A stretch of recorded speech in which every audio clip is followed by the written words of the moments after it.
Olá pessoal, tudo bem? Vamos estudar sobre outro tema de suma importância para fins de concurso público?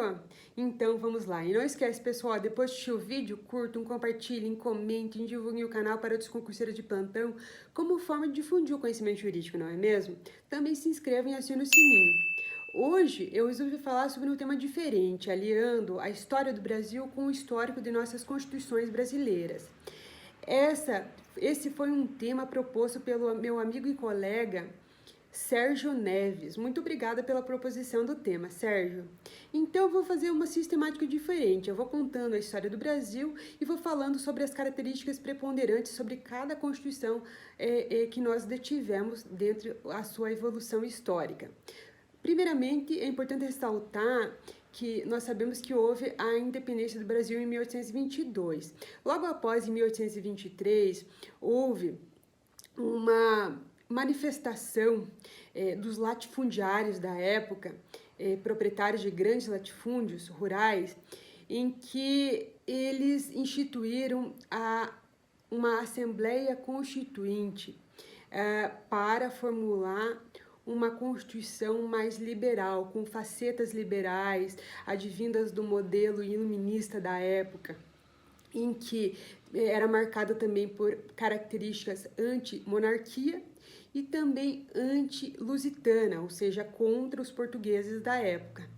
Assim, ficou conhecida como Constituição Mandioca. Por quê? Porque detinham poder de voto ou maiores poderes políticos os latifundiários que detivessem mais plantação de mandioca. Então, quanto mais plantação ou mais área plantada com mandioca, mais direitos políticos detinham os latifundiários da época. Com receio de perder o poder que detinha, Dom Pedro I revogou ou extinguiu a Assembleia Constituinte de 1823, outorgando a Constituição de 1824, com características ou faces tanto absolutistas quanto também liberais. Por quê? Porque ele outorgou essa Constituição de 1824 com direitos e garantias de primeira geração, direitos civis, direitos políticos, com liberdades de expressão e tantos outros direitos e garantias de primeira geração, dentro da nossa teoria de direitos e garantias fundamentais. Também ele instituiu os três poderes, poder legislativo, executivo e judiciário, porém com um quarto poder, dito o poder moderador, que era o poder que ele, imperador, detinha para intervir em todo e qualquer poder do Estado ou em toda e qualquer seara do Império Brasileiro, que era uma constituição do Império Absolutista. Também detinha facetas de direitos políticos censitários, instituiu o Senado com um poder vitalício da nobreza, então o Senado era vitalício, e também a Câmara dos Deputados, em que ele poderia intervir em toda e qualquer faceta do poder legislativo. Então, dentro desse norte, nós podemos dizer que era tanto uma faceta absolutista quanto liberal. Ele também instituiu a forma de governo como monarquia do Império Brasileiro e também instituiu a religião católica, o catolicismo, como religião oficial do Império Brasileiro. Era uma constituição semi-rígida, uma constituição formal, escrita e dogmática. Também uma constituição analítica em sua classificação de constituições, como nós sabemos, segundo a nossa doutrina constitucional. Em 1891, nós tivemos a Constituição da Primeira República, que, como nós sabemos, em 1889, houve a proclamação da República pelo Marechal Deodoro da Fonseca e seu vice Rui Barbosa, em que instituíram uma Constituição provisória, sendo que em 1891 houve a Constituição do Primeiro Império do Brasil, a Constituição dos Estados Unidos do Brasil, que foi marcada por características da Constituição norte-americana, por isso Estados Unidos do Brasil, e também pelo positivismo jurídico francês, na época da Revolução Francesa também. Houve a separação dos poderes, dos três poderes, e também a exclusão ou extinção do poder moderador do imperador, com direitos políticos censitários, o direito de voto censitário, onde poderiam votar e ser votado tão somente homens maiores de 21 anos e alfabetizados, com exclusão, então, de mulheres, de pessoas pobres, então, por isso, um voto censitário. Houve a exclusão também da escravatura, dentro da perspectiva dessa Constituição de 1891, e também uma Constituição marcada por um sistema presidencialista e também com a responsabilidade ou a previsão de crimes de responsabilidades do presidente na Constituição de 1891. E também a exclusão ou extinção de direitos da nobreza, direitos advindos de gerações da nobreza. Em 1934, houve a primeira Constituição dita democrática e social no Brasil, em que, com facetas anticoronelismo, ou seja, por uma revolução social em que houve a extinção ou o anseio da extinção ou da exclusão do coronelismo. Por quê?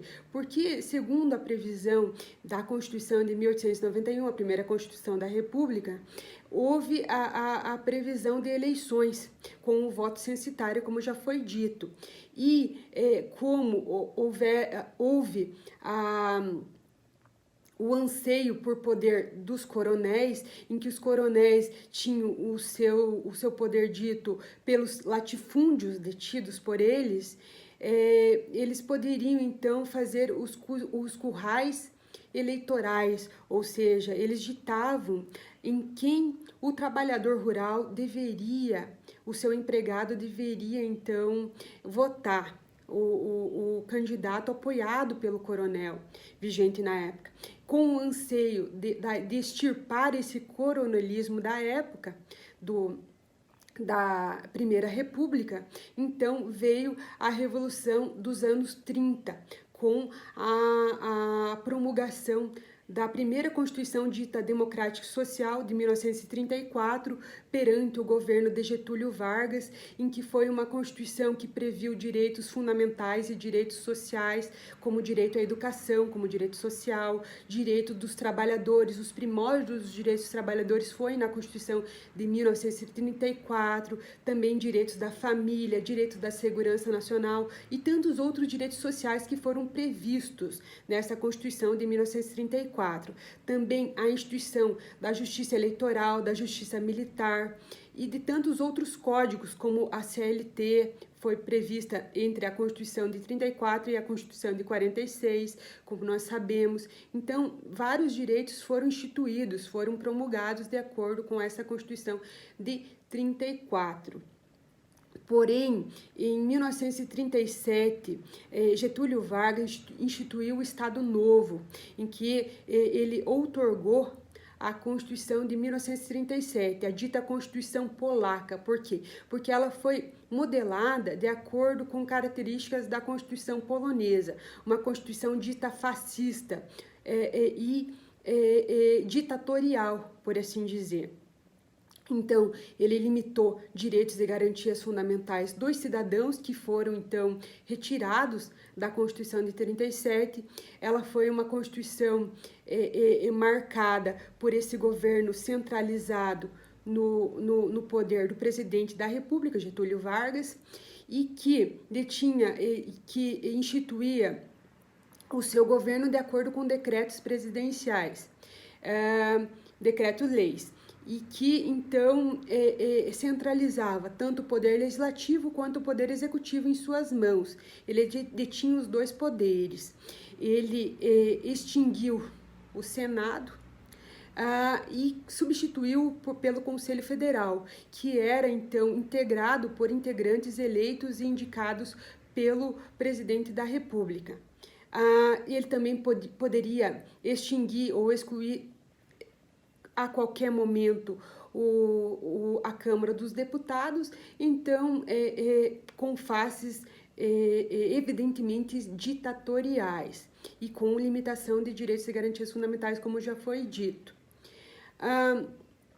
Em 46, nós tivemos a outra Constituição Democrática e Social, revitalizando, então, os direitos e garantias fundamentais dos cidadãos na Constituição de 46, com a queda de Getúlio Vargas no pós-guerra, da Segunda Guerra Mundial, então, com uma democratização pós-guerra, ditando a democracia, liberdades e direitos sociais novamente no Brasil, com instituição, então, a restituição dos três poderes, vislumbrando garantias ao Poder Judiciário, como a vitalicidade, a irredutibilidade dos salários e vencimentos, e também com a inamovibilidade dos integrantes do Poder Judiciário na época. Também instituiu vários direitos e garantias fundamentais que eram estabelecidos na Constituição de 34, como também o mandato de segurança, como uma garantia fundamental de direito líquido e certo, e também o direito de greve aos trabalhadores, que foi então extirpado pela Constituição Polaca de 1937 por Getúlio Vargas. Em 1967, nós tivemos a Constituição outorgada novamente pelo regime militar, porque a Constituição de 46, por mais que ela vigorou durante o golpe militar de 64, ela foi descaracterizada por vários atos institucionais pelos militares, foi descaracterizada em seu seio democrático social. Em 67, então, o governo militar outorgou a Constituição de 67, que por mais que a doutrina coloque que formalmente a Constituição de 67 ela foi uma Constituição democrática e promulgada, porque foi promulgada pelo Congresso Nacional, porém nós sabemos que materialmente não foi assim, porque o governo militar ele detinha os poderes, limitava os poderes do Congresso, e então não foi uma Constituição materialmente democrática, somente formalmente democrática. Com o ato institucional, porque os atos institucionais eram a forma que os militares detinham de governar o país na época do regime militar. O ato institucional número 1 foi que deteve a primeira Assembleia Constituinte, instituiu o governo provisório, da Assembleia Constitucional Provisória.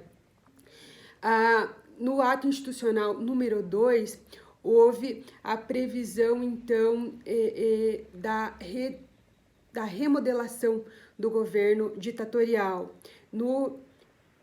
com a retirada de poderes políticos, direitos políticos, com a cassação dos direitos políticos, a possibilidade da cassação, com a retirada das garantias dos magistrados. Então, houve uma derrubada do Poder Judiciário em suas garantias dos magistrados.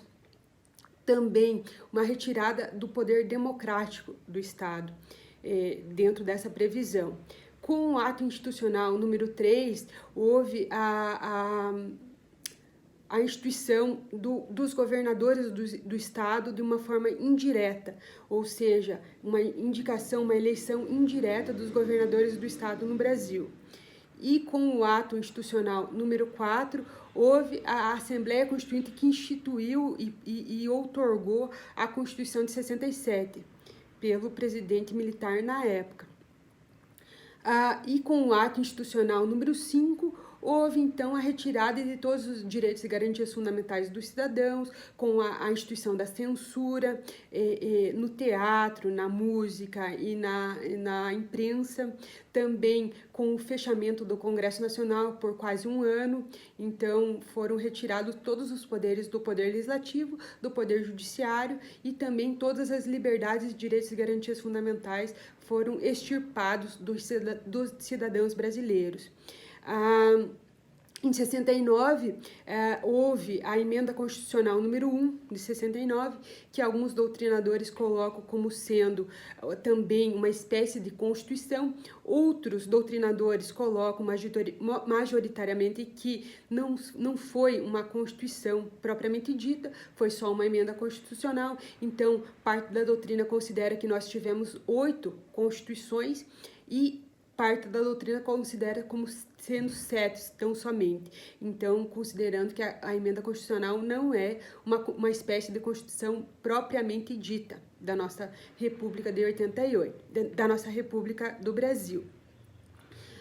Em 84, nós tivemos o movimento das diretas já, em que a população se rebelou contra o governo militar e em 85, houve a eleição indireta de Tancredo Neves, que não chegou a tomar posse em virtude de sua morte, que foi sucedido pelo seu vice-presidente José Sarney, e que em 87, então, instituiu a Assembleia Constituinte para a conformação da nossa Constituição Cidadã de 88, segundo Ulisses Guimarães, o seu relator. E houveram, então, a previsão de tantos direitos e garantias fundamentais em seu artigo 5º e também em toda a previsão de seu texto constitucional, em seus 250 artigos. É uma Constituição dita formal, escrita, analítica, ou seja, extensa em seus artigos, e com a conformação de vários direitos e garantias fundamentais, tanto direitos materiais quanto garantias para a conformação desses direitos fundamentais, com relação a habeas corpus, mandato de segurança, habeas data, ação popular, ação civil pública e tantas outras garantias fundamentais que tem previsão na nossa Constituição Cidadã, na nossa Constituição que reverbera o nosso Estado democrático e social de direito, com a previsão de direitos fundamentais, direitos sociais, direitos econômicos, com a previsão de tantos outros direitos que conformam a nossa base constitucional, democrática e social de direito. Essa, então, é o histórico, então, a previsão das nossas constituições perante a nossa história do Brasil. Eu espero que vocês tenham gostado e até a próxima.